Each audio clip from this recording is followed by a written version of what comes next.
smarter at dealing with their money because they're building up their own kingdom. Man, they're smart. That guy was smart. Right off, right off, right off.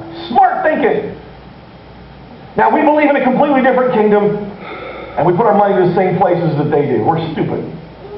Use your money to advance the kingdom of God. What's your first priority with your paycheck? How do I advance the kingdom of God? That is why for some of us, getting out of debt is one of the top priorities, because your debt is sucking your ability to bless the kingdom of God, and you're spending way too much stupid tax. And when I say you, I mean we. And when I say we, I mean I'm included.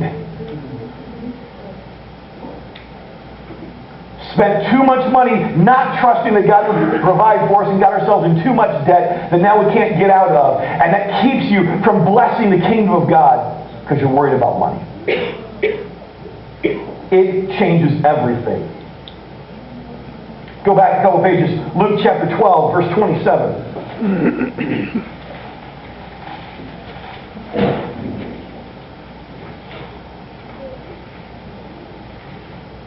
Luke chapter 12, verse 27. Look at the lilies and how they grow. They don't work or make their own clothing, yet Solomon in all his glory, Solomon, greatest king of Israel, richest king, gold was like rocks. And all his glory was not dressed as beautifully as they are. And if God cares so wonderfully for flowers that are here today and thrown into the fire tomorrow, He will certainly care for you. Why do you have so little faith? And don't be concerned about what to eat and what to drink. Don't worry about such things. These things dominate the thoughts of unbelievers all over the world, but your Father already knows your needs. Seek the kingdom of God above all else, and He will give you everything you need. Yeah, I love that. This is a prompt. Seek the kingdom of God above everything else. You will have everything you need. How does this change how you deal with finances? How does this change how you deal with stress? My God is going to supply all your needs. I'm okay. How does this impact your career? Ephesians chapter 6. Get out of the Gospels here. Go to Ephesians. And the epistles. Just keep going to the right.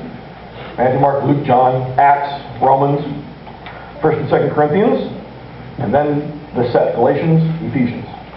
Ephesians chapter 6, starting in verse 5. Ephesians chapter 6 and verse 5. Slaves.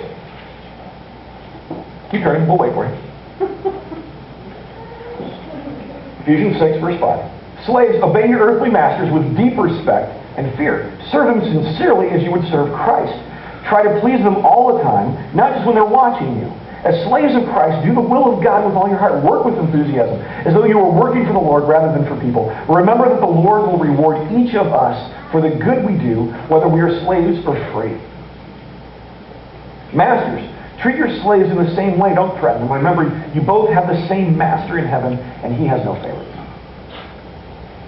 You're working for the kingdom of God. Your passion is not about building up your career or making your boss happy, even if you have a grumpy boss. Your passion is, I have been put in this place to raise up the kingdom of God. The work that I do, I am doing for God, because I demonstrate what God is all about to my boss, even if he is a jerk. I'm working with my hands. I'm working with my brain. I'm working with a mouse, click, click, whatever. I'm doing it for God.